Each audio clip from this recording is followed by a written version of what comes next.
The Nevada sun didn't apologize for anything. It hammered the desert floor at 114 degrees, turning the air into something visible, something that shimmered and lied about distance. But inside the compound walls, temperature was a suggestion, not a command. The Valtorian embassy sat like a splinter of another world driven into American soil. Half the structure gleamed with that strange blue-white metal the aliens had brought with them, curves and arches that defied Earth's geometry. The other half was pure American military concrete and steel angular and apologetic for nothing. Where the two halves met, reality seemed uncertain about which rules to follow. Princess Calith stood on the observation terrace, her blue skin darker than the morning sky, watching clouds drift with the boredom of someone who had seen too many worlds to be impressed by one more. At 22, she carried herself with the certainty of royalty mixed with the restlessness of youth. Her hair, silver white and braided in complex patterns that spoke of warrior lineage, caught the artificial breeze from the climate controls. She hated it here, not the heat. Valtorians were bred for harsher climates than this desert could manage, not the architecture. The fusion of human and Valtorian design was actually competent in its primitive way. What she hated was the waiting, the studying, the pretending that humans had anything to teach a species that had crossed the void between stars while Earth was still arguing about whether the sun went around the planet or the other way around. Below her, the compound courtyard pulsed with morning activity. Human staff moved between buildings, their movements quick and efficient, their faces already showing the strain of the heat despite the cooling fields. Embassy guards patrolled in pairs, human and Valtorian together, a visible symbol of the alliance that had formed 15 years ago when her people had finally revealed themselves to this fragile, fractious world. Calith's communication device chimed. A holographic display materialized in the air before her, showing the face of her attendant Mirith. "Your morning brief is ready, Princess." "Siepit," Calith said, waving her hand through the projection. "Tell me something I don't know." "The Queen's arrival has been moved up. She'll be here in 2 days instead of 3. That got Calith's attention. Her mother, Queen Valora, didn't change schedules without reason. The signing of the Military Alliance Treaty was the most significant human-Valtorian agreement since first contact. It meant joint defense initiatives technology sharing integrated command structures. It meant Earth would finally have a guardian species, and the Valtorians would have access to human creativity, human adaptability, human stubbornness in the face of impossible odds. Why the change? She didn't say, but the advanced security team is already here. They're doing final sweeps now. Calith looked down at the courtyard again. She could see them now, the advanced team moving through the compound with the particular intensity of people looking for threats in shadows. It was almost amusing watching Valtorian warriors take human security protocols seriously. Her people had shields that could stop orbital bombardment. What could possibly threaten her mother here? Then she saw him, an old human positioned near the main gate. He stood in a way that suggested he'd been there for hours and could continue for hours more. He wore what she'd come to recognize as a ceremonial military uniform, though the fabric looked faded, the metals tarnished. His face was a roadmap of violence, survived scars crossing scars, each one telling a story he probably wouldn't share. His hair was gray, cut short in military fashion. His posture was rigid despite his obvious age. And his gaze, even from this distance, held something that made her uneasy. Not hostility, something older, something that looked like patience carved from stone. Calith felt a curl of contempt rise in her chest. This was what humans did with their warriors. Used them until they broke, then gave them meaningless posts and called it honor. She turned away from the terrace and descended into the compound. The morning air inside the compound was precisely calibrated to 72 degrees, humidity at 40%. Calith moved through corridors that shifted between human architecture and Valtorian design, her boots making no sound on floors that absorbed impact. She could feel the compound's AI tracking her movements, adjusting lighting and airflow to her preferences. It was one of the few things she appreciated about being here. The technology at least understood her. The main courtyard opened before her, larger than it had seemed from above. The crystalline tiles pulsed faintly with regulated energy, creating patterns of light that danced across the ground. In the center, a fountain that defied gravity sent water upward in spirals before it remembered to fall. And there, 20 meters away, the old human held his position. Caliph approached slowly, making no effort to hide her scrutiny. Up close, he looked even older. Deep lines bracketed his mouth. His hands clasped behind his back showed the knobbed knuckles of someone who'd broken them more than once. The uniform he wore was outdated by at least 2 decades, the fabric showing its age despite careful maintenance. He didn't acknowledge her approach, didn't turn his head. His attention remained locked on some distant point, as if she didn't exist. That annoyed her more than it should have. "Are you functional?" she said, her voice carrying across the courtyard, "or decorative?" Several human staffers nearby froze. One of them, a young woman carrying a data tablet, turned pale. The old man didn't move, didn't blink. For a long moment, Kayla thought he might actually be some kind of statue, a memorial to human military service that someone had placed here as a reminder. Then he spoke. "Functional enough, Your Highness." His voice was rough, like gravel being sorted. No particular deference in it, just statement of fact. Kayla circled him, examining him the way she might examine an artifact in a museum. "You're very textured," she said, gesturing at the scars crossing his face. "Is collecting damage a requirement for human warriors? On my world, we avoid being hit." "That's good planning," the man said, his gaze still forward. "Wish I'd thought of it." A few of the nearby staffers made sounds that might have been suppressed laughter. The young woman with the tablet looked like she wanted to disappear into the floor. Kayla stopped in front of him. "I'm told you're part of the security detail." "Yes, ma'am." "And your name?" "Colonel Garrison Stone, ma'am, retired." "Colonel." Kayla let the word hang in the air. "That's significant, isn't it, in human military structures?" "Used to be." "Used to be," she repeated. "But now you stand at gates. That seems like quite a fall." For the first time, something shifted in Garrison's expression. Not anger, not hurt. Something older and more complicated. "Not a fall, ma'am, just a different kind of duty." Kayla felt her 3 attendants arriving behind her, drawn by the spectacle. She sensed their discomfort, their uncertainty about whether to intervene. She waved them back. "How old are you, Colonel Stone?" "Old enough." "That's not a number." "Neither is ancient," he replied. "But I suspect that's what you're thinking." One of her attendants, a young Valtorian named Kelris, couldn't contain himself. "Princess, perhaps we should let the Colonel speak," Caliph interrupted. "I'm curious. At what age do humans typically stop being useful? I've read conflicting reports." Garrison's jaw tightened, just as slightly. "Usefulness depends on what you're measuring, ma'am. I can still observe, still assess, still fulfill my assignment. That's useful enough for this post." "This post," Kayla said, looking around the courtyard, "watching doors that open themselves, guarding people who could vaporize threats before you could draw a weapon." She smiled. "It must be very fulfilling." "It's a job," Garrison said simply. "A job," Kayla echoed. She turned to her attendants. "Do you hear that, a job? As if there's dignity in obsolescence." She looked back at Garrison.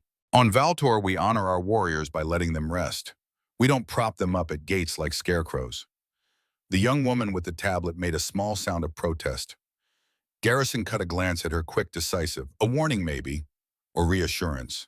The woman fell silent. "Your concern is noted, Princess," Garrison said, his tone even. "But unnecessary." Caliph laughed. The sound echoed off the compound walls, bright and cruel. "Concern? Oh no, Colonel. I'm not concerned. I'm simply fascinated by human customs. The way you cling to service long after you've outlived your purpose. It's almost touching." She turned away, her attendants following. As she walked, she heard one of them whisper urgently. That was Garrison Stone. "I know who he is," she said. "An old soldier given a symbolic post to make humans feel noble." "Princess, you don't understand." "I understand perfectly," she said. "Now schedule my combat training. At least that won't bore me to death." Behind her, Garrison returned his attention to the horizon. His expression didn't change. If anything, it became more carefully neutral, more deliberately empty. Above them, embedded in the compound's architecture, the embassy AI continued its endless monitoring. Security cameras tracked movement. Sensors measured heat signatures and stress levels. Biometric scanners cataloged every person within the walls. And when those scanners passed over Garrison Stone, something strange happened. The readings flickered. Classification codes appeared, then vanished. Clearance levels scrolled past too quickly to read. Deep in the embassy's data core, old files tried to open, found themselves locked, tried again. The AI's processing split into parallel threads, each one attempting to reconcile what it saw with what it knew. Subject Garrison Stone clearance, classified access level. Omega, eyes only. File status, sealed by presidential order. Notes, data corrupted. Reconstruction impossible. The AI noted the discrepancy, logged it, attempted to resolve it, failed. Then, following protocols it didn't fully understand, it archived the event and moved on. No alarm sounded, no warnings appeared.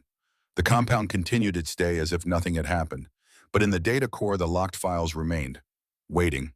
By afternoon the heat had become something alive, something predatory. Even with the compound's climate controls, the weight of it pressed down on everything. Kalith had spent 3 hours in combat training, working through advanced forms with her Valtorian instructor. The exercise had helped burn off some of her restlessness, but not all of it. Never all of it. She emerged from the training hall, her silver hair damp with sweat, her breathing elevated but controlled. Two of her attendants waited outside along with a small, hovering drone that projected her schedule. "You have a diplomatic reception in 3 hours," the drone announced in its flat, artificial voice. "The Chilean ambassador wishes to discuss agricultural technology exchange. After that, a virtual conference with the Valtorian Council of Sciences. Then, cancel the Chilean meeting," Kalith said. "Tell them I'm indisposed." "Princess, this is the third time you've—" "Then it's becoming a pattern," she said. "They should recognize it by now." She walked toward the residential wing, her attendants trailing behind. The corridors here were quieter, designed for privacy rather than function. The walls showed shifting holographic displays of Valtorian landscapes, forests of silver-bark trees under purple skies, mountains that touched the edges of space. Home. A home she'd left a year ago to come here to study human warfare, human tactics, human resilience. Her mother's idea. "You'll be queen someday," Valoria had said. "You need to understand the species we've allied with. Not just their technology, their spirit." So far, Kalith had found that spirit to be mostly exhausting. As she passed a window overlooking the main courtyard, she glanced down. And there he was again. Garrison Stone, still at his post, still holding that rigid posture like a monument to human stubbornness. She stopped. "How long has he been there?" One of her attendants checked a data feed. "Since 0600 hours, Princess. 8 hours. Has he moved?" "Only to shift weight. He hasn't taken a water break or visited facilities." Kalith stared down at the old man. From this angle, she could see the way the sun had reddened the back of his neck, the way his uniform showed dark patches of sweat, the way he seemed utterly indifferent to discomfort. "That's not discipline," she said. "That's stubbornness, or stupidity. Should we send medical to check on him?" "No," Kalith said. "Let him stand. If he collapses, it'll prove my point." But she didn't move from the window. She watched him, this relic of human military service, this obsolete warrior propped up by pride and protocol. Watch the way he didn't fidget, didn't pace, didn't show any sign of the discomfort he must be feeling. A message appeared on her communication device. From Kelris, her youngest attendant. "Princess, I should tell you, about Colonel Stone. He's not just—" She dismissed the message without reading the rest. She didn't need her attendants educating her about human customs or military hierarchies. She'd studied enough to know that titles like colonel were handed out like prizes to keep old soldiers us feeling important. Still, something nagged at her, something about the way the compound's systems had reacted earlier. She'd seen the security feeds flicker when they scanned him, seen the brief cascade of error messages before the AI smoothed everything over. It was probably nothing. A glitch in aging human technology trying to interface with Valtorian systems. It happened often enough. She turned away from the window and headed to her quarters. She had 3 hours before the virtual conference. Time enough to review the latest reports on human military capabilities, study their tactical doctrines, prepare her recommendations for the council. Time enough to forget about the old man at the gate. Evening brought a marginal drop in temperature and a change in light. The compound's shields filtered the sunset into something softer, less violent than the desert's natural colors. Kalith stood on her private balcony reviewing holographic displays of human warfare throughout history. The patterns were fascinating in their brutality. Humans fought with a particular ferocity, a willingness to accept catastrophic losses for marginal gains.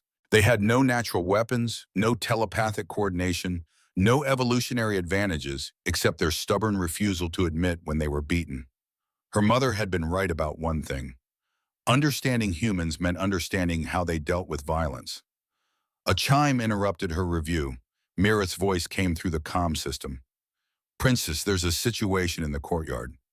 Caliph looked up from the displays. "What kind of situation?" "Colonel Stone has been challenged by some off-duty personnel. They're It's becoming confrontational." Caliph moved to the balcony edge. Below in the fading light, she could see a cluster of people gathered near the main gate. 3 young human soldiers, their uniforms suggesting they were part of the compound's support staff, had surrounded Garrison. She activated the balcony's audio enhancement, filtering the courtyard sounds.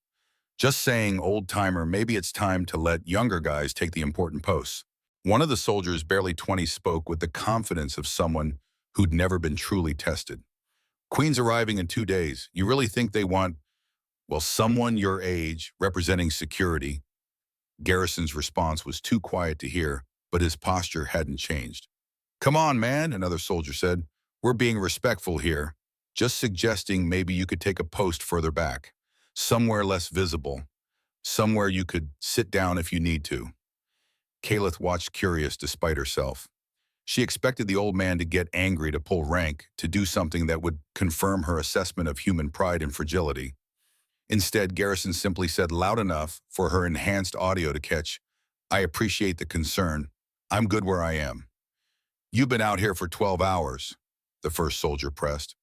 "That's not healthy, man. That's not even logical." "Probably not," Garrison agreed, "but it's where I'm assigned." The third soldier, who'd been quiet until now, stepped closer. "Look, we know your story. Everybody knows. But this is about the ceremony, about making the right impression." "You get that right." Something in Garrison's demeanor shifted, just for a moment. "I understand completely," he said softly. "Now, if you'll excuse me, I've got a post to maintain." The soldiers exchanged glances. The confrontation could have escalated, probably should have, based on the tension Caliph could read in their body language. But something in Garrison's voice, some quality of absolute certainty, made them back down. They walked away, muttering to each other. Garrison's attention returned to the horizon. From her balcony, Caliph felt a flicker of something she didn't want to name. Not respect exactly, but a recognition that the old man had held his ground in his own way. Then the thought disgusted her. Since when did she admire stubbornness in the face of reason? Since when did holding one position for 12 hours demonstrate anything except an inability to adapt? She turned away from the balcony and went inside. But later, as she lay in her quarters preparing for sleep, she found herself thinking about those scars on Garrison's face, wondering despite herself how each one had been earned. The next morning arrived with an urgency that infected the entire compound. The Queen's arrival was now less than 24 hours away. Staff moved with increased intensity, checking and rechecking every system. Security teams ran constant patrols. The diplomatic corps arrived in waves, each delegation bringing their own protocols and requirements. Kalis stood in the ceremonial hall, watching preparations with growing irritation. The hall was massive, a cathedral of blended architecture where Valtorian curves met human straight lines. Holographic banners hung in the air, displaying the lineages of both species' governments. The floor had been polished to mirror brightness. Everything gleamed with desperate perfectionism. "The seating arrangements have changed again," Mirith reported, her voice tight with stress. "The American Secretary of Defense insists on being closer to the signing table. The Russian delegation is threatening to walk out if—" "Let them walk," Kalis said. "This ceremony would be shorter without them." "Princess, your mother specifically requested—" "I know what she requested," Caliph interrupted. She gestured at the hall, at the frantic preparation. "All of this, for what so humans can feel included in decisions that will be made by Valtorian's strategic command anyway." Mirith's expression tightened. She was older than Caliph, more experienced in diplomatic language. "The alliance is meant to be equal, Princess." "Nothing is ever equal," Caliph said. "There are those who lead and those who follow. The kindness is in pretending otherwise." A human voice interrupted them. "Excuse me, Your Highness." A man in an American military uniform approached his bearing professional, but his eyes showing strain. His name tag read Morrison. I'm the chief of compound security. I need to brief you on the ceremony protocols. Caliph waved a hand. Brief my attendants. They'll inform me. With respect, ma'am, this comes from Queen Valora herself. She specifically asked that you understand the security arrangements. That got Caliph's attention. Her mother rarely made specific requests. Go on. Morrison pulled up a holographic display showing the compound's layout. We'll have a perimeter 3 kilometers out, mixed human and Valtorian forces. Inner perimeter here at the compound walls. And inside, he highlighted several positions. Honor guard at all key points, including here at the main entrance to the ceremonial hall. He tapped a position on the hologram.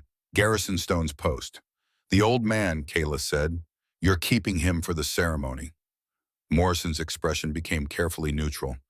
Colonel Stone requested the post, ma'am, and Queen Valora approved it. My mother knows about him. Ma'am, the Queen personally selected Colonel Stone for this assignment. Caliph stared at Morrison, trying to process this. Why? I'm not privy to Her Majesty's reasoning, Morrison said, but the colonel will be at the main entrance. It's already been arranged. After Morrison left, Caliph stood alone in the ceremonial hall, staring at the spot where Garrison would stand tomorrow. Her mother never did anything without reason. Never made choices based on sentiment. If Valora had specifically selected this old human for an honor guard position during the most important ceremony in recent history, there had to be a reason. Caliph left the hall and headed toward the main courtyard. She needed to look at Garrison Stone again, needed to understand what she was missing. She found him exactly where she expected. Same post, same rigid attention. The sun was already brutal, but he maintained his position as if temperature was a concept that applied to other people. This time she approached differently. Less mockery in her stride, more observation. Colonel Stone, Your Highness, he didn't turn his head.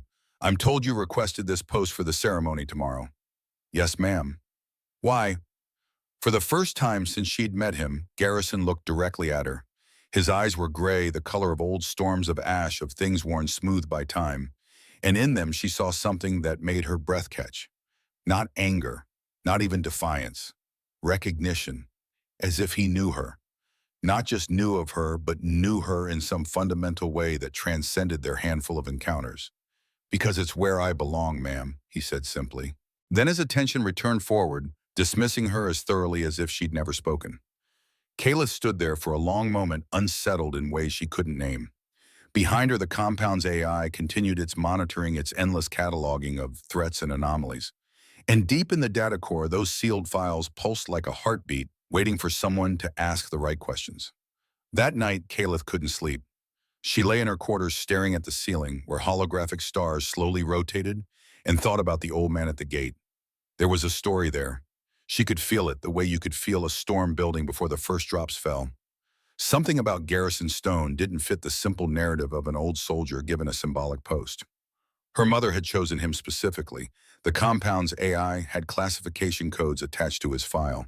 The way he stood, the way he spoke, the way he looked at her with those gray eyes that seemed to see through time itself. She sat up, activated her personal data terminal, and began searching. Garrison Stone, Colonel, retired. The basic file was sparse. Service record partially redacted. Dates of deployment blacked out. Commendations listed but not detailed. It was a file designed to say as little as possible while technically saying something. She pushed deeper, using her royal access codes to bypass standard restrictions. The system resisted, throwing up security barriers she'd never encountered before. Each one she broke through revealed another, like peeling an infinite onion. Finally, she hit something that wouldn't budge. A seal with presidential authentication, human and Valtorian both. A lock that required authorization levels she didn't have.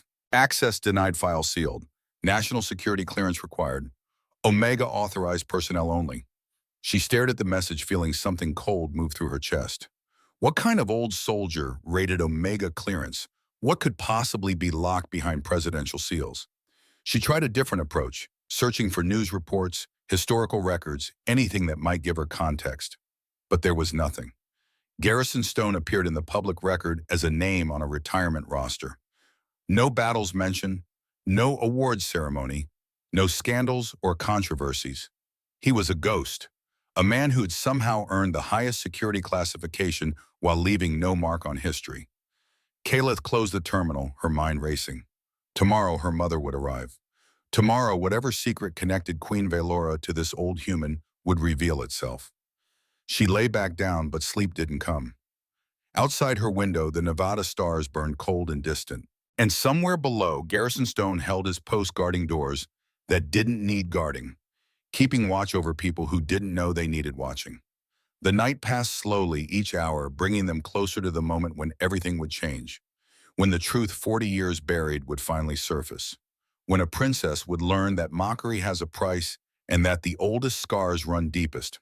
The desert wind picked up, carrying dust across the compound. Security lights painted everything in shades of amber and shadow. The ceremonial hall stood ready, waiting for history to walk through its doors. And at the main gate, Garrison Stone remained, watchful, patient, carrying the weight of choices made in fire and blood in a winter long ago in a place most people had forgotten. Alaska, 1985, where everything began, where everything was decided, where a young soldier made a choice that would echo across decades, across species, across the vast distance between what we are and what we could be. The compound's AI continued its monitoring, its sensors sweeping the grounds, its processors cataloging every breath and heartbeat within the walls. And in the data core, those sealed files waited. Tomorrow they would open. Tomorrow the sentinel would be remembered. Tomorrow a princess would understand the true cost of honor. But tonight there was only the watching, the vigilance, the patient eternal duty of those who guard what others cannot see. Garrison shifted his weight slightly, easing the ache in his knees that never fully went away. His hands remained clasped behind his back.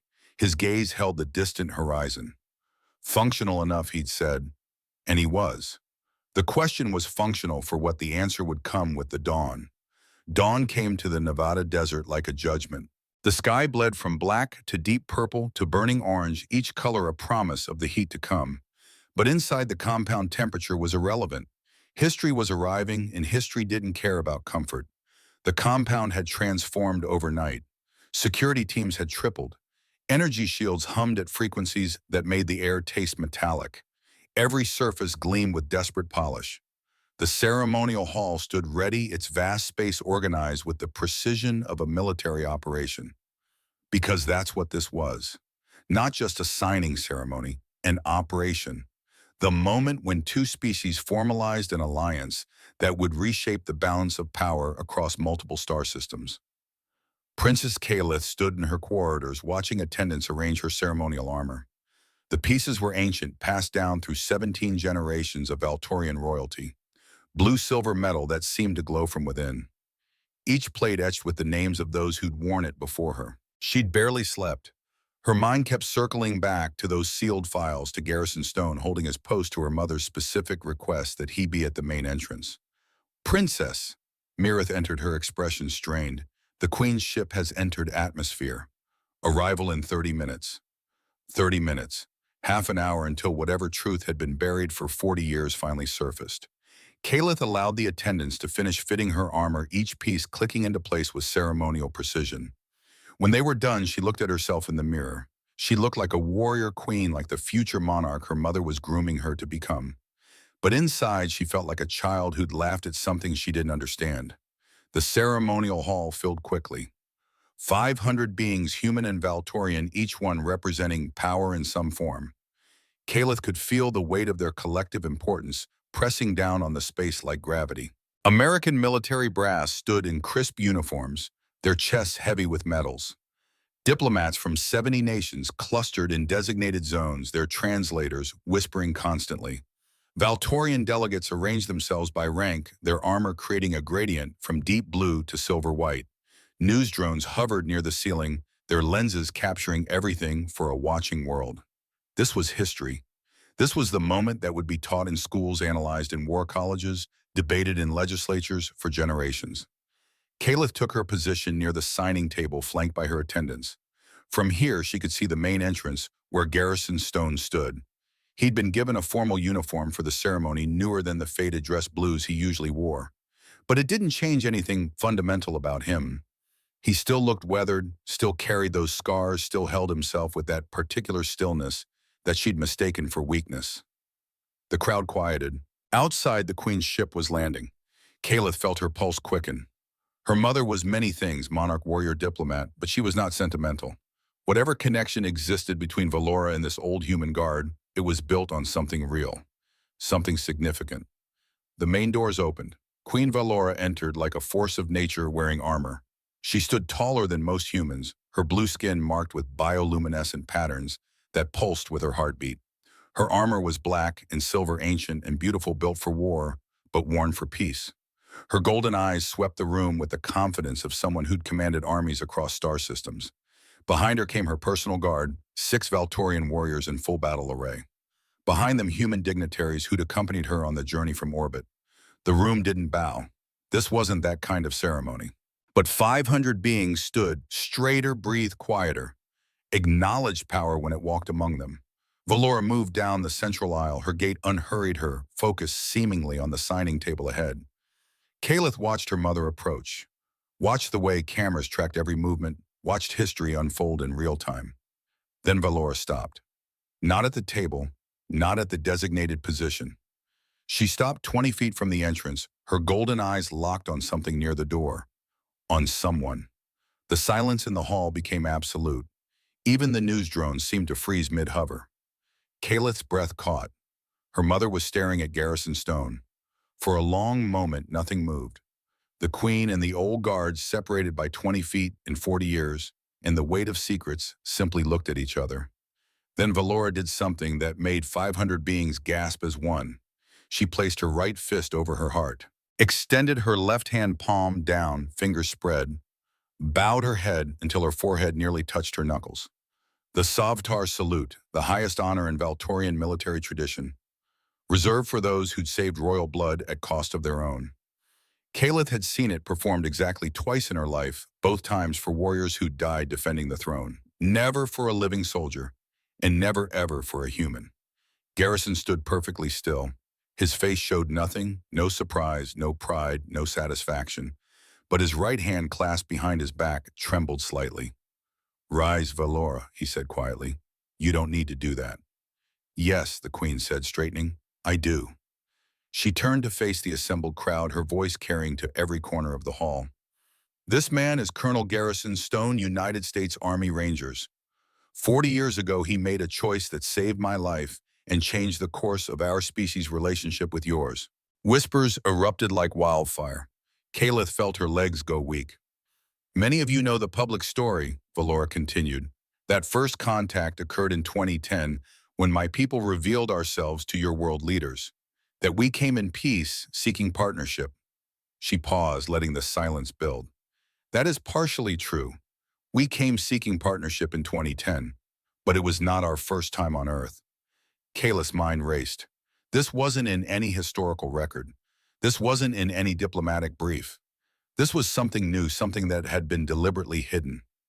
The Queen's voice took on a different quality. Not the formal tone of a monarch, but something more personal. Something that carried pain. "December 1985, I was 15 years old, a warrior in training assigned to a scout ship on what we called a resource expedition." She paused, and when she spoke again, the words fell like stones into still water. "You would have called it something else. Reconnaissance for invasion." The whispers became gasps. Human diplomats exchanged panicked looks.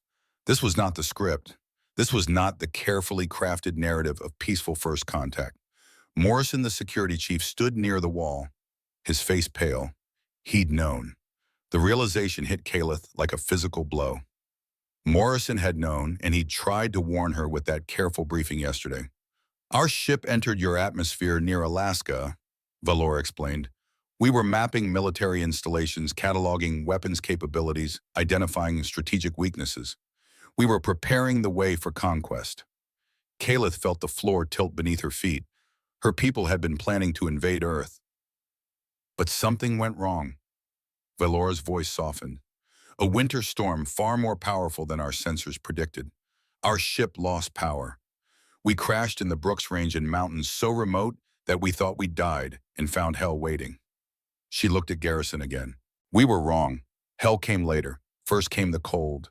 the injuries, the slow realization that we were stranded on a hostile world with no hope of rescue.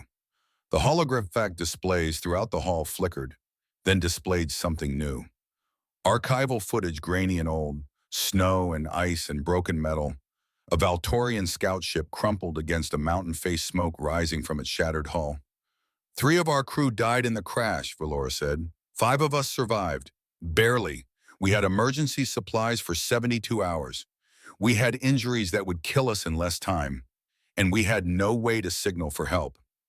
The footage shifted, showed Valtorian warriors, younger versions of the dignified delegates, now watching in shock, huddled in the wreckage, their armor damaged, their blue skin turning darker from cold.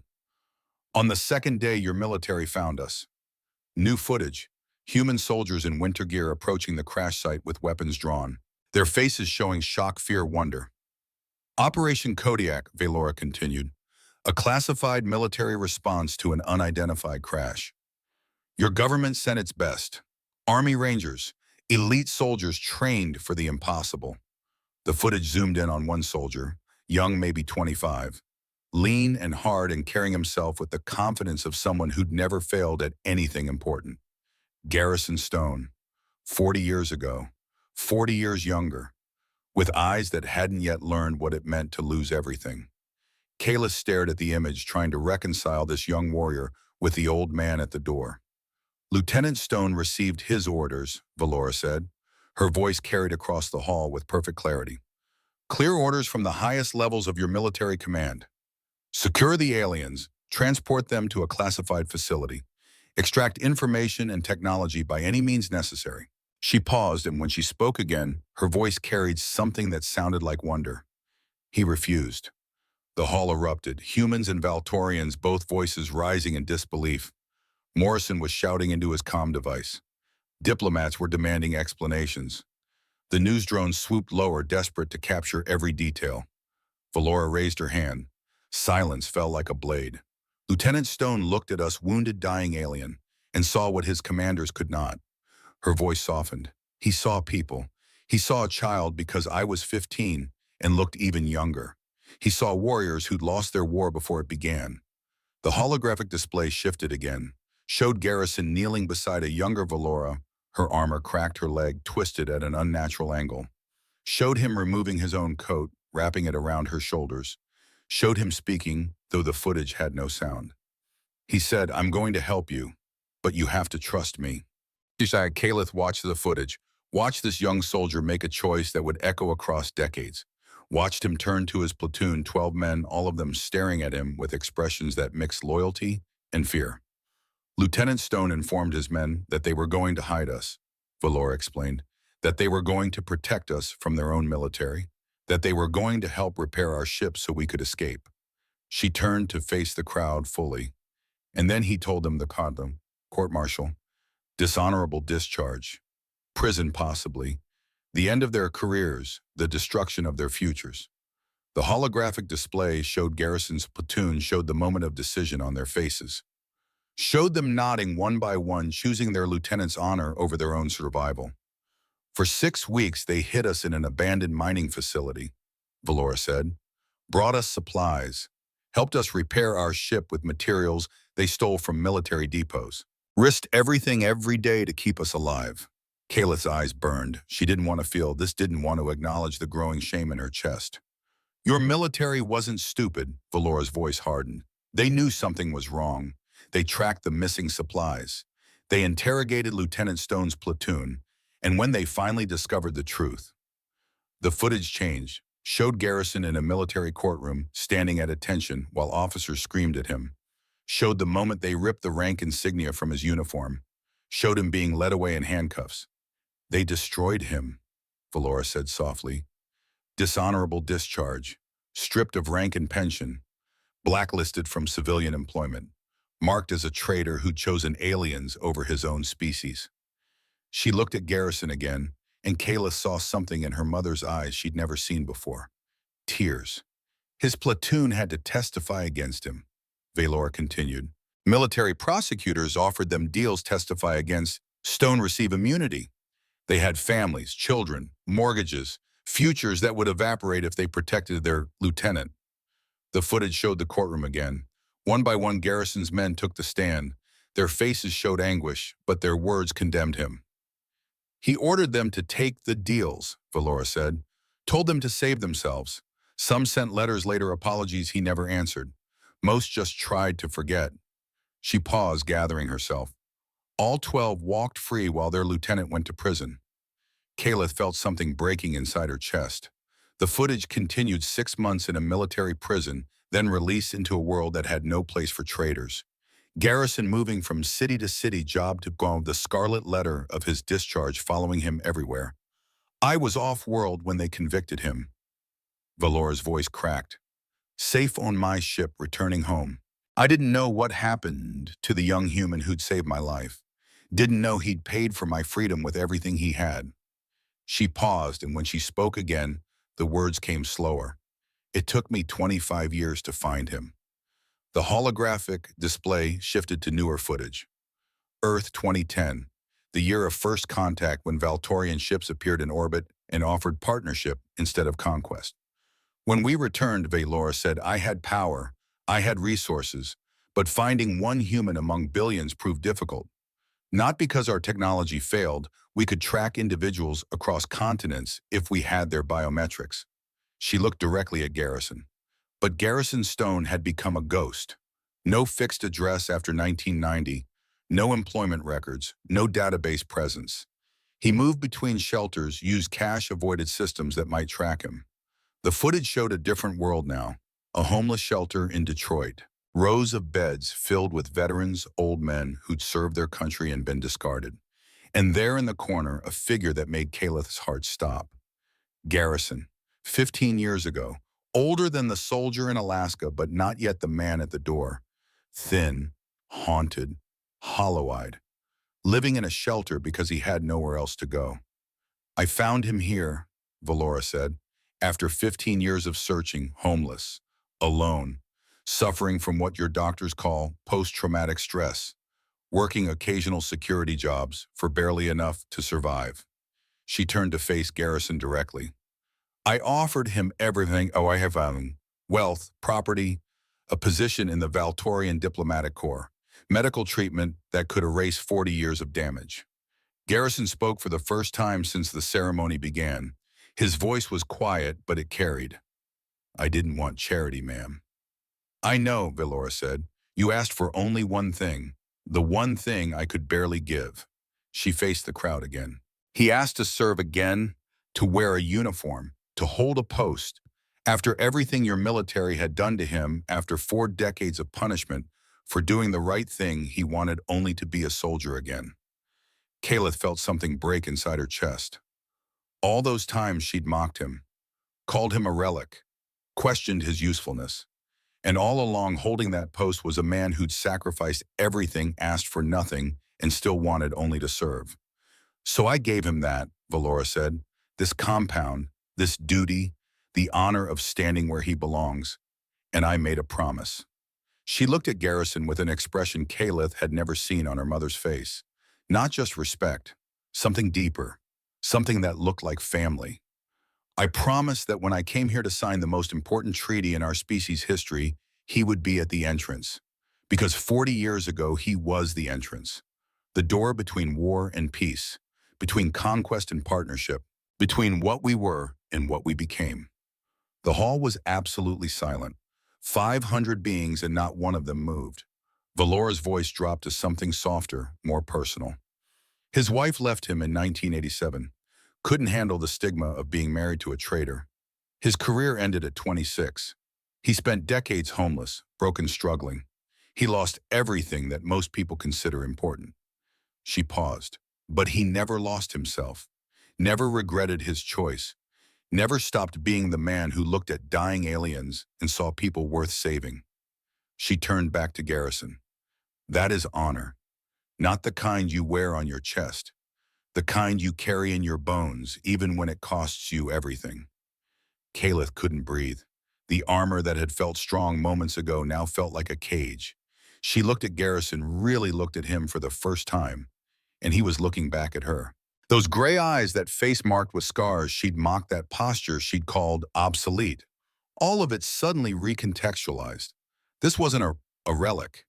This was a monument, a living reminder of what it meant to choose right over easy. The ceremony continued around her, but Caliph barely registered it. Diplomats approached Garrison shaking his hand. News drones swarmed. Human military officers, men with stars on their shoulders and chests full of medals, stood at attention before the old guard. One general, his face lined with age and authority, stopped in front of Garrison. For a long moment, they just looked at each other. Then the general saluted. Crisp. Perfect. The kind of salute given to heroes. "Welcome home, Colonel," the general said quietly. Garrison returned the salute. His hand didn't shake this time. Caliph turned and walked quickly from the hall. Her attendants called after her, but she ignored them. She needed air, space, distance from the crushing weight of her own stupidity. She made it to her quarters before the tears came. Great gasping sobs that she couldn't control, couldn't stop, couldn't hide behind royal training or warrior discipline. Mirith found her there, curled on the floor in ceremonial armor, crying like a child. "Princess, don't," Caliph choked out. "Don't say anything." But Mirith knelt beside her anyway. "I tried to tell you about Colonel Stone, but you didn't want to hear it." "How could I have known?" Caliph said. "How was I supposed to?" "You could have asked," Mirith said gently. "You could have wondered why the Queen personally selected him. You could have looked past what you assumed." Caliph pressed her palms against her eyes. "I called him decorative. I said he'd outlived his usefulness. I—" Her voice broke. "I mocked him in front of everyone." "Yes," Mirith said, "you did. I can't fix this." "No," Mirith agreed. "You can't, not immediately. Not with an apology." Caliph looked up at her attendant. "Then what do I do?" Mirith offered her hand. "You start by learning the full story. Come with me." They went to the embassy's classified archives. Mirith had access that Caliph hadn't known about clearance levels, that opened doors sealed to the princess herself. "Your mother wanted you to learn this eventually," Mirith said. "She just hoped you'd have more time." They entered a chamber deep in the compound's core. Holographic displays ringed the walls, each one showing different angles, different moments, different pieces of the story. "This is everything," Mirith said. 40 years of classified footage, recorded memories, and intelligence reports. The complete truth of what happened in Alaska. She activated the displays. Caliph watched it all. Every moment of those 6 weeks in 19 Garrison and his platoon hiding wounded aliens in a mining facility, bringing food they'd stolen from supply depots, teaching young Valora how to speak English, helping repair the ship and with materials they barely understood. She watched the near misses. The times military search teams came within meters of the hiding place. Garrison standing between his commanders and the truth lying with the calm face of someone willing to burn for it. She watched the moment the ship was ready. Watched Garrison escort the Valtorians out under cover of darkness. Watched 15-year-old Valora turn back, try to say something to the human who'd saved her. Garrison had put a hand on her shoulder. "Go. Live. That's all the thanks I need." She watched the court-martial. Watched Garrison's platoon one by one testify that he'd acted alone, that they'd been deceived, that they'd only followed orders.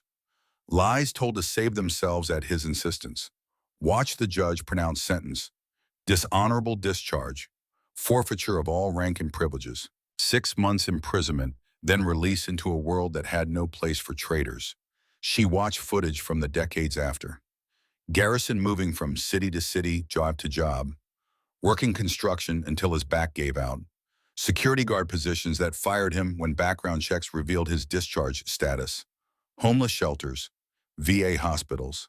The slow grinding down of a man who'd done the right thing and paid for it every day since. But there was more. Mirith pulled up another set of files. "Your mother asked me to show you these." She recorded them herself. The display showed recent footage. The embassy compound. Caliph arriving a year ago. And in the background, always in the background, Garrison Stone, watching. "March," Mirith said. "Anti-alien extremist attempted to plant a bomb near your quarters. Garrison found it during a routine patrol, defused it himself, never reported it, didn't want to worry you." New footage. June, sniper attempt from outside the compound. Garrison identified the scope glint, intercepted the shot path, pulled you behind cover before the first round fired. The official report said it was a training exercise. It wasn't. More footage. September, someone poisoned your food during a diplomatic dinner. Garrison noticed the chemical smell, knocked the plate from your hand before you could eat. You thought he'd stumbled. He let you think that. And finally, last month, coordinated assault during your night exercises. 4 attackers bypassed outer security, made it inside the compound. Garrison stopped all 4, broke 3 ribs doing it, told medical it was a training accident. Caliph stared at the footage. 4 unconscious men. Garrison standing over them, one hand pressed to his side, breathing hard. And the expression on his face wasn't pride or anger. It was just duty, just doing what needed to be done. He's been protecting you since the day you arrived, Mira said softly. Not because he was ordered to, because that's what he does. He stands between threats and the innocent, even when the innocent mock him. Caliph felt bile rise in her throat. She made it to the chamber's waste disposal before she vomited her body, rejecting the shame the same way it would reject poison. When she finished, she stayed on her knees, armor pressing into the floor, tears streaming down her face. How do I apologize for this? She whispered. How do I make this right? Mirith knelt beside her. I don't know, but I know you can't do it today. Today is his day, the day the world learns his story. Let him have that. Caliph nodded, unable to speak. They sat there together in the classified archives, surrounded by 40 years of sacrifice and silence, while above them the ceremony continued. The treaty was signed, speeches were made, history was recorded for future generations. But down here in the quiet dark, a princess learned what honor truly cost, and understood finally that some debts could never be fully repaid. Only honored, only remembered, only carried forward. Outside, evening was falling. The Nevada sun painted the desert in shades of amber and shadow. And in the ceremonial hall, 500 beings celebrated an alliance built on a foundation most of them would never fully understand. A foundation laid by a young soldier 40 years ago in frozen mountains, making a choice that would echo across stars. Garrison Stone stood at his post. The ceremony complete, his duty fulfilled. His face showed nothing, but his hands clasped behind his back trembled slightly. Not from age, not from weakness, from the weight of finally, after 40 years, being seen. The Nevada night was cold in a way that the day's heat made people forget was possible. Caliph stood in the embassy gardens, staring at fountains that defied gravity, while her thoughts pulled her down into something heavier than Earth's pull. 2 days had passed since the ceremony. 2 days since the world learned Garrison Stone's story. 2 days since she'd watched footage of herself mocking a man who'd been silently saving her life. The gardens were designed for reflection, planted with bioluminescent flora from Voltor that pulsed in rhythm with approaching footsteps. Right now, they glowed a deep violet that the designers had probably intended to be soothing but felt more like accusation. She tried to approach him twice. Both times she'd stop before speaking, the words dying in her throat. What could she possibly say? Sorry seemed obscene, an insult to everything he'd endured. She heard footsteps behind her, human footsteps heavier than Valtorian, with the particular cadence of someone whose knees had given out years ago, but who refused to acknowledge it. Garrison Stone walked into the garden, no longer in ceremonial uniform, but in simple work clothes. He carried a thermos of something that steamed in the cold air. When he saw her, he stopped. Princess, he said, didn't mean to interrupt. You're not, she said quickly, too quickly. I couldn't sleep. He nodded as if this was perfectly normal, as if royal insomnia was something he dealt with regularly. He moved to a stone bench near the fountain and sat with a barely suppressed grunt of pain. Caliph watched him. Even sitting, even relaxed, he maintained that watchful quality, scanning the perimeter. Exits mapped, threats assessed. It wasn't something he turned on and off, it was what he was. May I sit? She asked. He gestured to the other end of the bench. Free galaxy. She sat, leaving careful distance between them. The silence stretched. Above them, Earth's moon hung fat and silver, so much smaller than Valtor's 3 moons, but somehow more personal, more intimate. I've been trying to apologize, Caliph said finally, but everything I think to say sounds wrong. Garrison sipped from his thermos. Probably because it is. That surprised her. What? Apologies are easy, he said. Cheap. You say sorry, I say it's okay, we both pretend something changed. He looked at her with those gray eyes that saw too much. But nothing changes. You feel better for apologizing. I feel obligated to accept. And tomorrow we're right back where we started. Then what do you want from me? Wrong question, Garrison said. About what I want, what you want. Are you apologizing because you were wrong or because you got caught? The question hit like a physical blow. Kalith felt her breath catch. Both. I was wrong. I am wrong. I don't know how to be anything else right now. Garrison studied her for a long moment. Then surprisingly, he smiled. Small, tired, but genuine. That's honest, he said. More honest than most people manage. Honesty doesn't fix what I did. No, he agreed. It doesn't. But it's a start. Kalith looked down at her hands. Royal hands. Soft. Unmarked by labor or sacrifice. The footage, she said quietly. The times you protected me. The assassins. The bomb I never knew. You weren't supposed to. Why? The word came out sharper than she intended. Why protect someone who treated you like garbage? Garrison took another sip from his thermos. When he spoke, his voice was matter-of-fact. Because that's the one. Guard the principle. Doesn't matter if the principal's a saint or someone who needs to learn some humility. You guard them anyway. That's not, Kalith started again. You could have let them kill me. After everything I said, everything I did. Could have, Garrison agreed, but then I'd be the kind of person who lets people die because they hurt my feelings. He looked at her. I spent some time being that kind of person once. Didn't care for it much. You've never been that person. Sure I have, Garrison said. After the discharge, I was angry, bitter. Spent years thinking everyone owed me something. That the world had treated me wrong. That I deserved better. You did deserve better. Maybe, he said, but deserves got nothing to do with what you get. Took me a long time to understand that. Longer to accept it. Kalith felt tears building. She fought them back. I don't know how to fix this. Can't fix it, Garrison said simply. Can only decide what you do next. And what should I do? He finished his thermos, set it aside. Let me ask you something first. Why did you mock me? Real reason. Not the obvious one. Kalith thought about lying, but those gray eyes would see through it. Because you reminded me of something I didn't want to think about. What's that? That warriors get old, that service ends, that someday I'll be where you are outdated and obsolete and... She stopped hearing her own words, and I was terrified of it. Garrison nodded slowly. Fear makes us cruel, makes us hurt people before they can hurt us, makes us mock what we don't understand. He stood, joints creaking audibly. But fear is also what makes us brave. Question is, which one are you going to be? He walked away, leaving Kalith alone with the glowing plants and the weight of her own choices. The next morning, Kalith sent a message through official channels. A request, not an order. She asked Garrison to teach her. His response came back in 4 words. Report to gate at 0600. She showed up in training gear, expecting combat drills or tactical instruction. Instead, Garrison was waiting with a truck that had seen better decades and a route plan that took them off the compound entirely. Where are we going? She asked. You wanted to learn, Garrison said. So learn. They drove south through desert that looked like Mars had decided to visit Earth and never left. After an hour, they reached a town that didn't appear on most maps.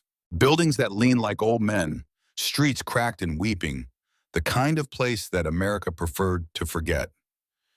Garrison pulled up in front of a low building with a sign that read Desert Haven Veterans Center. We're volunteering, Kalith asked. We're learning, Garrison corrected. There's a difference. Inside the center smelled like industrial cleaner and old coffee. Fluorescent lights hummed overhead. A woman in her 60s, her face carved from equal parts smile lines, and grief looked up from a desk. Garrison, she said warmly. Then her eyes found Kalith, and something hardened in her expression. And you brought a friend. More like a student, Martha. This is Princess Kalith. She's here to help. Martha's eyes widened, recognition, then assessment. The one from the videos, Kalith felt her face burn. Of course. The videos of her mocking Garrison had gone viral. Millions of views, billions probably across human and Valtorian networks. Yes, Kayla said, that was me. Martha studied her for a long moment. She'd lost two sons to war, one in Iraq, one to suicide 3 years after coming home. She dedicated her life to helping the ones who came back, broken the ones the system forgot. She'd seen a lot of people come through these doors making promises they wouldn't keep. We need someone to help with laundry, Martha said finally. You know how to fold. I know, but I can learn. Then you'll learn, Martha said. Laundry room's in back. Kayla spent 6 hours folding sheets and towels for veterans who couldn't afford proper care. Her hands used to handling weapons and ceremonial artifacts struggled with the simple domesticity of hospital corners and matching socks. The men and women who lived at the center watched her work. Some ignored her, others stared with barely concealed hostility. One old man, his legs gone below the knees, wheeled past and said loud enough for her to hear, "Royal helping." That's a new one. Wonder how long before she gets bored and leaves. Kalith kept folding. During lunch, Garrison introduced her to some of the residents. Men and women who'd served in conflicts she'd studied as tactical exercises.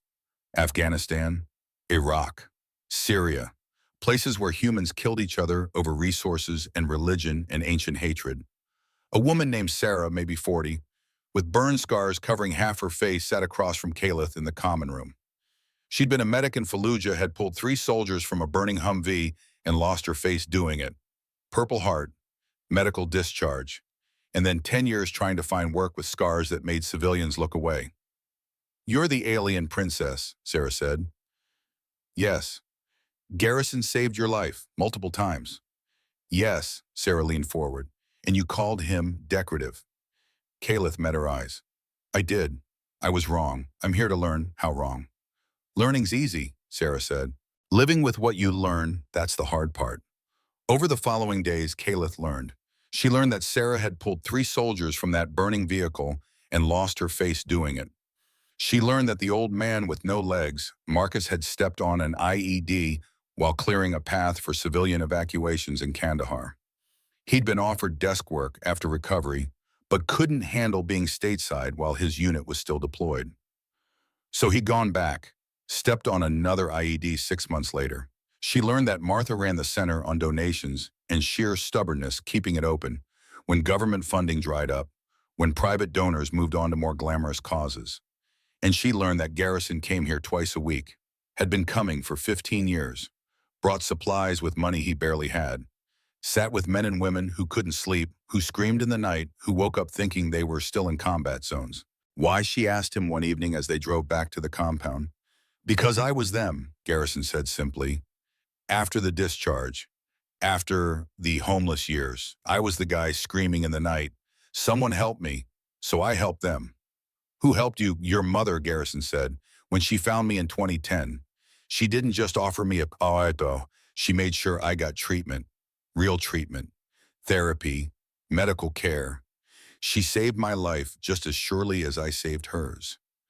Kalith absorbed this, another piece of the story she hadn't known. She never mentioned it. She wouldn't, Garrison said. Your mother understands something most people don't. Saving someone isn't about credit. It's about doing what needs doing because it needs doing. 3 weeks passed. Kalith fell into a rhythm, mornings at the Veterans Center, afternoons studying human military history in a new light, evenings in the Embassy Gardens talking with Garrison. He told her stories. Not about Alaska, those memories he kept locked away, too painful to share casually, but about his years homeless, his struggle with PTSD, his slow climb back to something resembling functionality. You think you know darkness, he said one night, because you've read about war, trained for combat. But knowing about it and living through it are different countries, different planets. Tell me about the worst of it, Kalith said. Garrison was quiet for a long time. Then November 1998, Detroit. I was living in a shelter. Winter was coming, and I knew some of us wouldn't make it. There was this kid, maybe 19, veteran from the Gulf War. Name was Danny. He paused, staring at something Kalith couldn't see. Danny had nightmares, bad ones. Used to scream so loud they'd kick him out of shelters. One night it got too much. He walked into the Detroit River, weighted himself down with his combat boots. Caleth felt her chest tighten. I found him the next morning, Garrison said. Recognized the boots. They'd washed up on shore. His voice was flat, emotionless. The tone of someone who'd told this story to therapists too many times. I remember thinking that should be me. I'm the one who deserves this. I'm the one who destroyed my career, my life. Why is this kid dead while I'm still breathing? What did you do?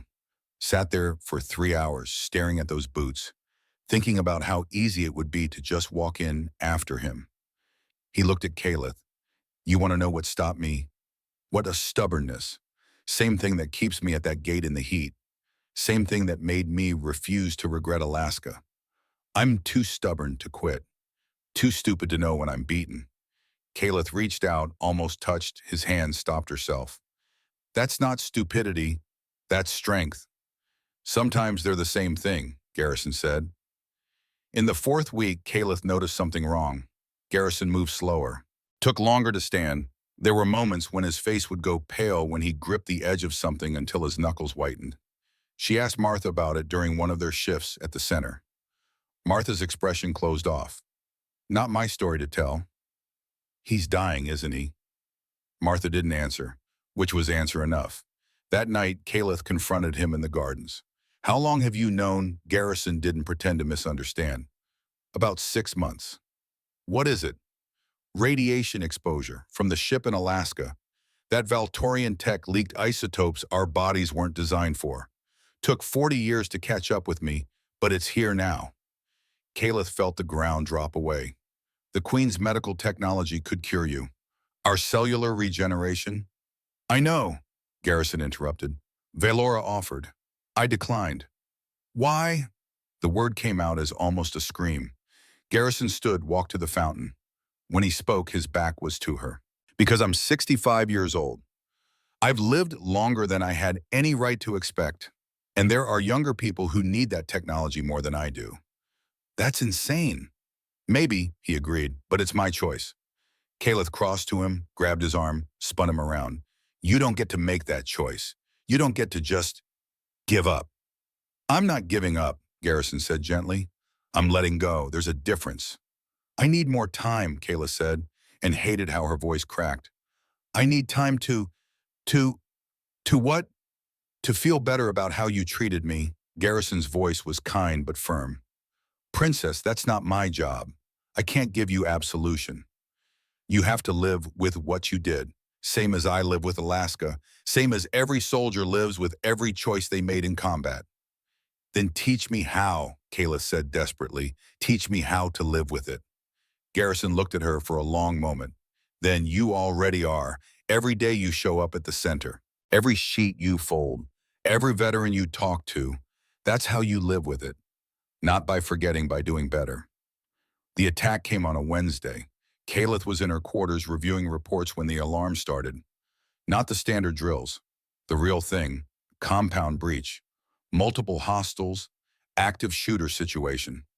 Her training kicked in immediately. She grabbed her sidearm, activated her armor shields, and moved toward the secure room.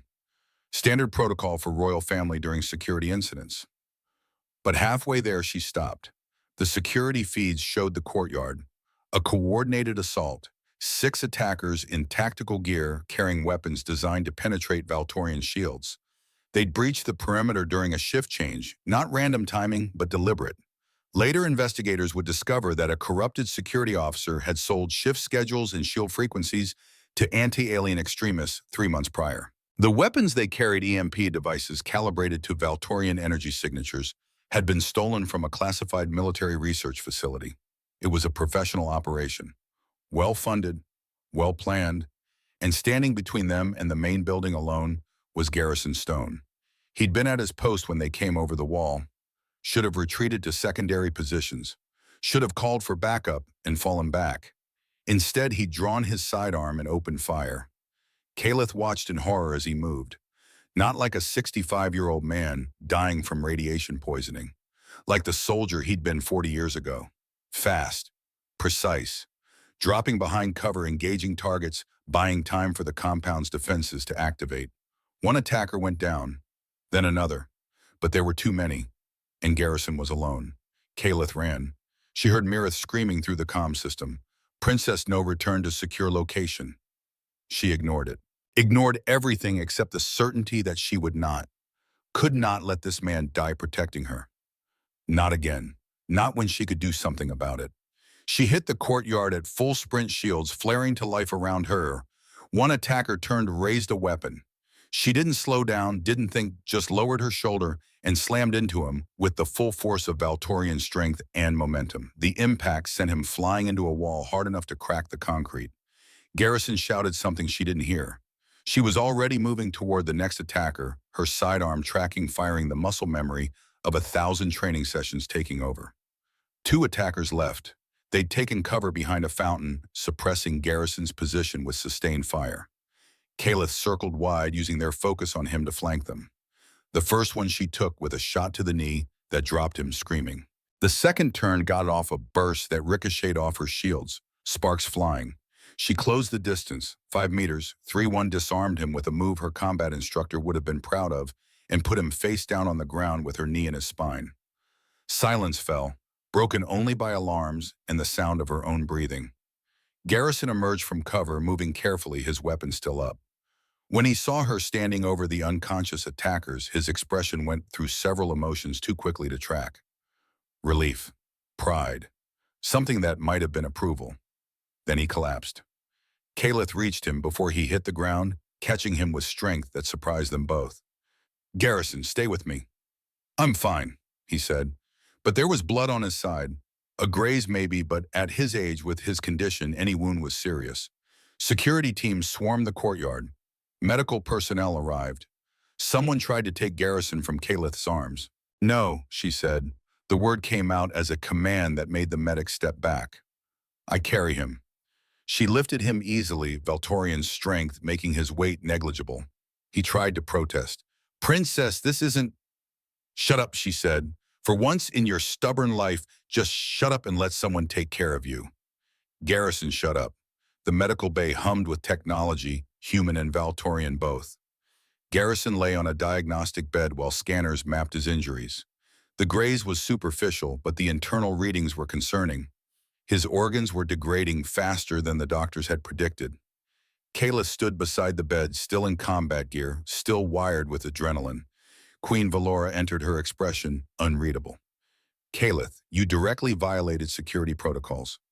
"Yes, Mother." "You endangered yourself and compromised the compound's defensive posture." "Yes, Mother." Valora looked at Garrison, then back at her daughter. Something shifted in her expression. "And you saved his life." "He was saving mine," Kayla said. "Again, I couldn't let him do it alone this time." Valora was quiet for a moment. Then she did something Caliph had never seen her do. She smiled, really smiled with warmth that reached her eyes. "You understand now," Valora said softly, "what it means." What means honor?" Valora said. "Real honor, not the kind you wear, the kind you earn by standing with people when it costs you something." She looked at Garrison. "He needs the cellular regeneration treatment. The radiation damage is too advanced." "He refused," Kayla said. "I know," Valora said, "but perhaps he'll listen to you."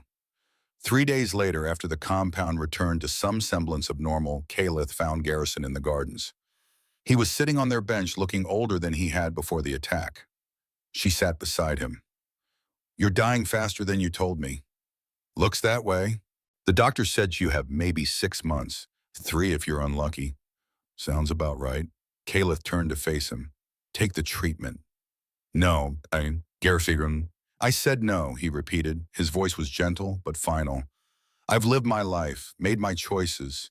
This is how it ends. I'm okay with that." "I'm not," Kayla said. The words came out smaller than she intended. Garrison looked at her.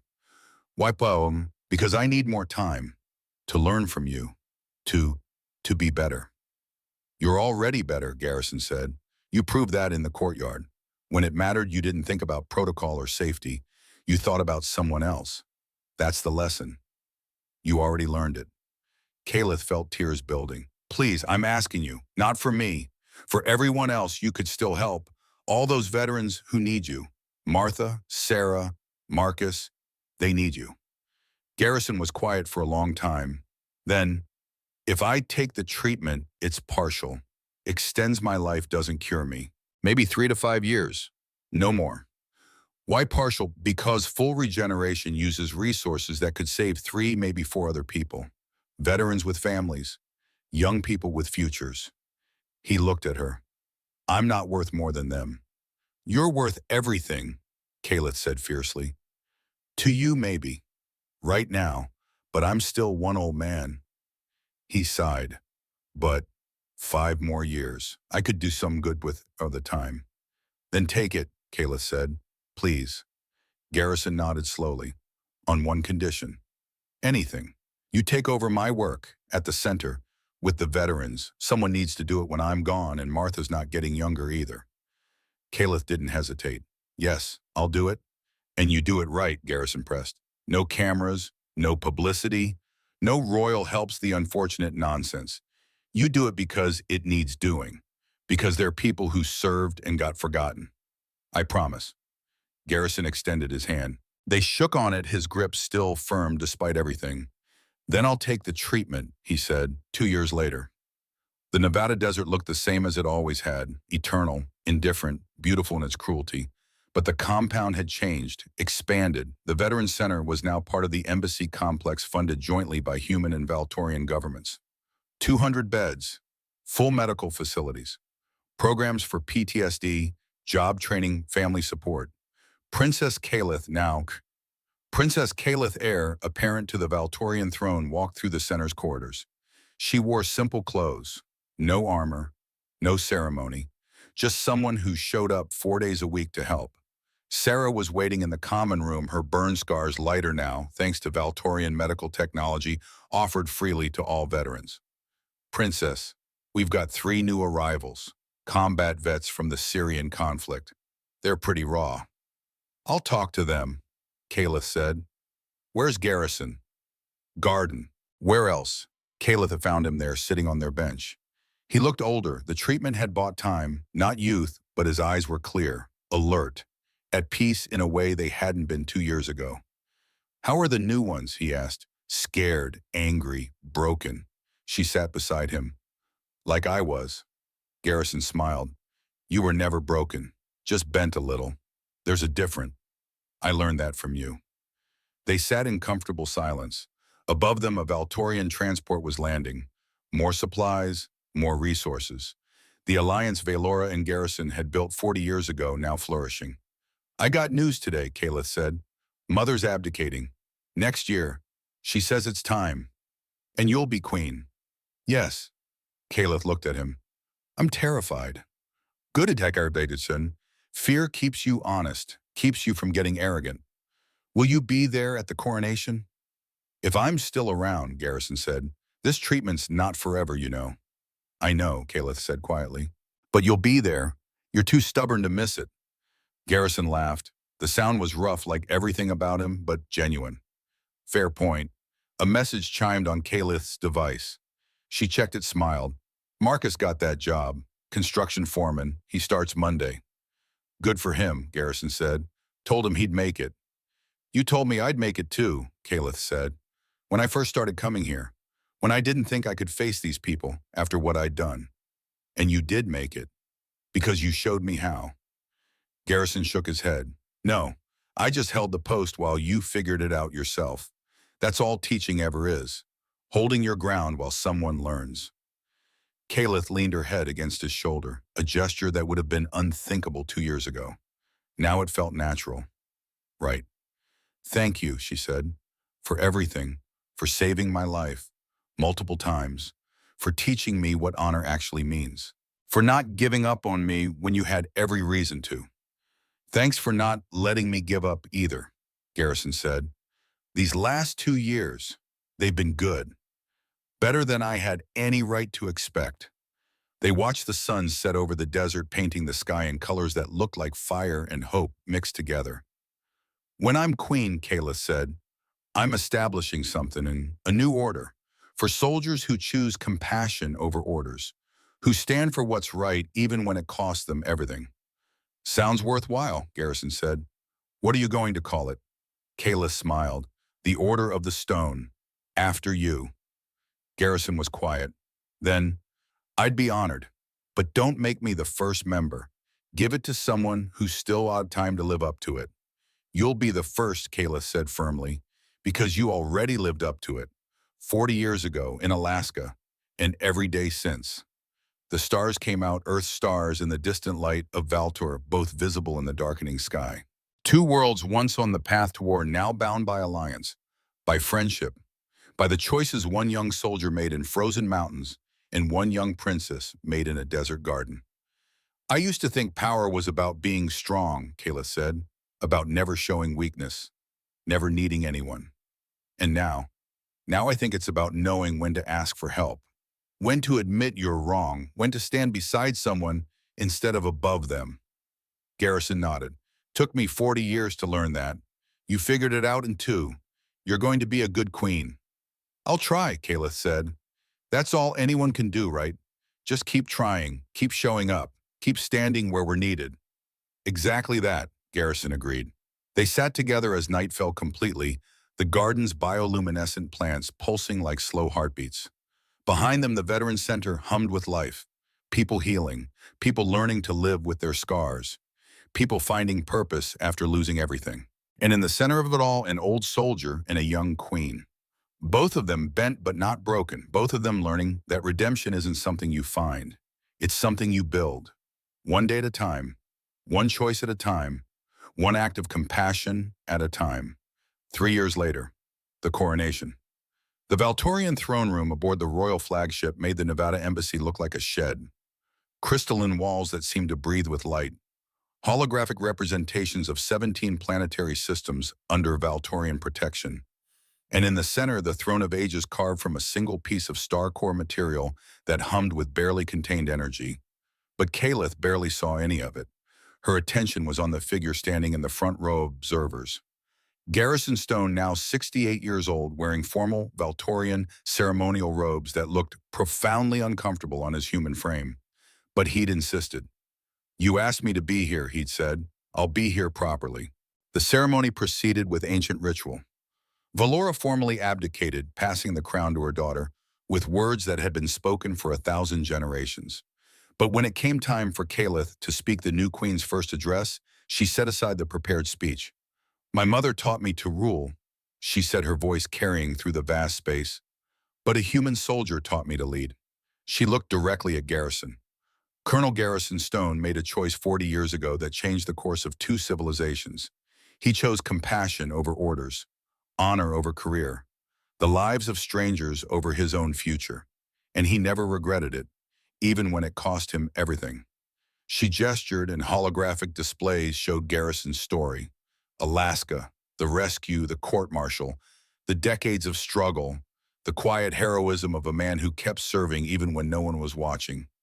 Today, I establish the Order of the Stone, an honor given to those who stand for what is right when the cost is highest, who choose compassion when it would be easier to choose power, who serve because service itself is worthy, not because it brings glory. She descended from the dais carrying a medal, the first ever struck for this new order. She stopped in front of Garrison. Colonel Garrison Stone, she said formally, for actions above and beyond the call of duty, for choosing honor over advancement, for demonstrating that the strongest warriors are those who know when not to fight. I name you the first member of the Order of the Stone. She placed the medal around his neck. The crowd, thousands of beings from dozens of species, erupted in applause. Garrison looked at the medal, then at Kalith. His eyes were wet. Your Majesty, he said quietly, I just held the door. You did more than that, Kalith said. You showed me what it looks like to stand in the door when everyone else is running through it. To hold your ground when you have every reason to run, to choose right over easy every single time. She stepped back, addressed the crowd. This is what leadership looks like. Not conquest, not domination, service, sacrifice. Standing where you're needed even when no one is watching. 5 years later, the final garden. Garrison's condition had deteriorated over the past 6 months. The partial treatment had given him 5 good years, better than anyone expected. But the radiation damage was finally winning. Kalith visited him every week now, flying from Valtor to Earth on the fastest ships available.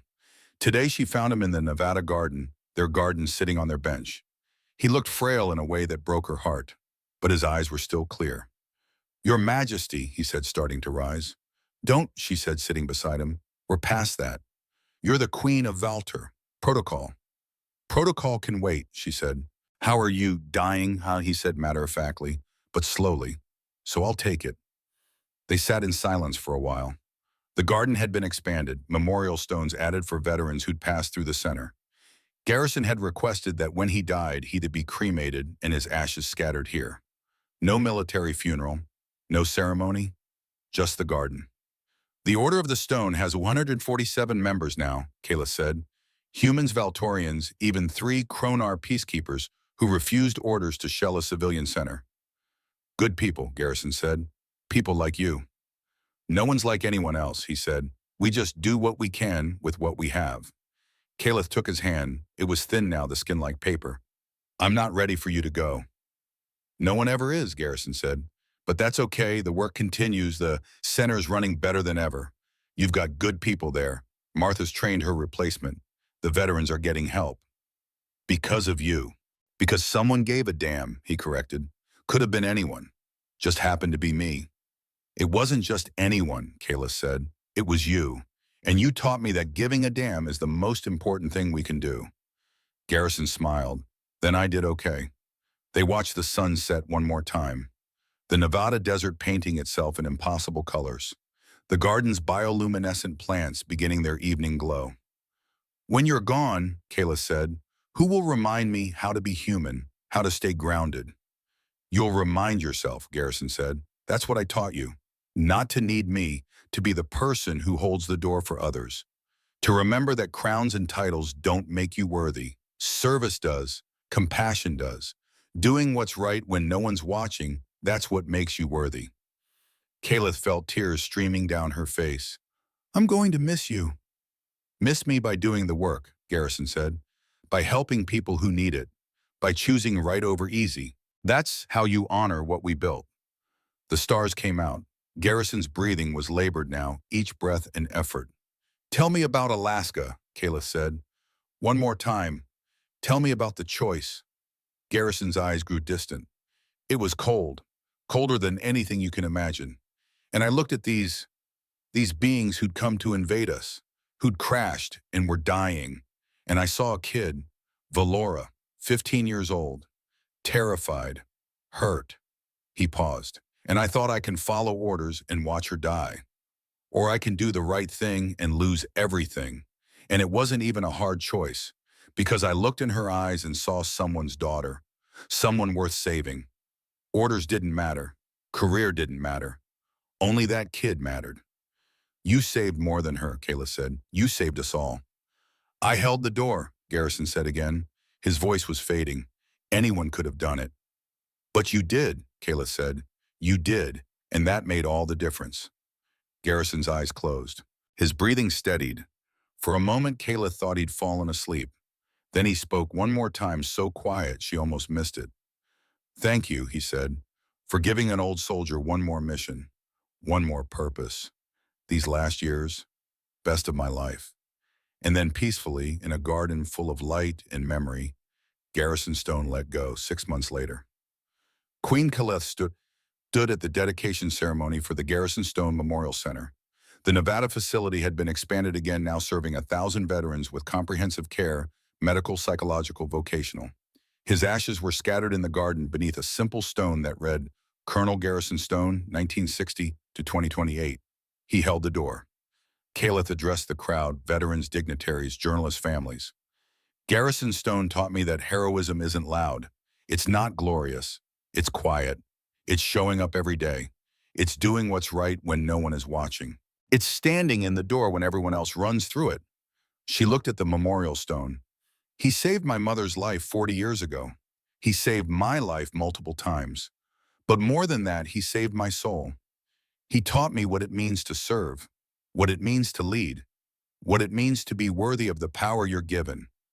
She placed a hand on the stone. "I am Queen of Valter. I command fleets. I make decisions that affect billions. But I am who I am because an old soldier refused to let me stay ignorant, refused to let me be cruel, refused to accept that youth and power excused arrogance. She stepped back. The Order of the Stone continues. We have 211 members now across 15 species, each one chosen because they stood for what was right when it cost them everything. Each one carrying forward the lesson Garrison taught us. She looked out at the audience. That the strongest among us are not those who conquer. They're those who protect, those who serve, those who choose compassion when it would be easier to choose cruelty. The crowd was silent. Garrison Stone held the door for 40 years. Now it's our turn to hold it. For each other, for those who come after, for the future we're building together. She saluted the stone. Rest well, Colonel, your watch is ended. We'll take it from here. 20 years later, the Garrison Stone Memorial Centers numbered 43 across 6 planets. The Order of the Stone had 847 members. The Valtorian Human Alliance had expanded to include 12 other species, all committed to the principles of service over conquest. And in a garden in Nevada where bioluminescent plants glowed in the night, a simple stone marked the place where an old soldier's ashes rested. Visitors came regularly, veterans finding peace, young soldiers learning what service meant, leaders remembering humility. And sometimes late at night when no one was watching, a blue-skinned queen would sit on a stone bench beside that memorial and talk to a friend who'd taught her everything that mattered. The galaxy's changing, she'd say. We ended another war last month. Diplomatic solution. The Order of the Stone helped broker it. You'd be proud. The desert wind would whisper through the garden. I'm training my daughter now, teaching her what you taught me. That power without compassion is just another kind of violence. That the strongest warriors know when not to fight. The stars would turn overhead. Thank you, Garrison, for holding the door, for showing me what it looks like to stand where you're needed, for teaching me that the best way to honor a sacrifice is to make it mean something.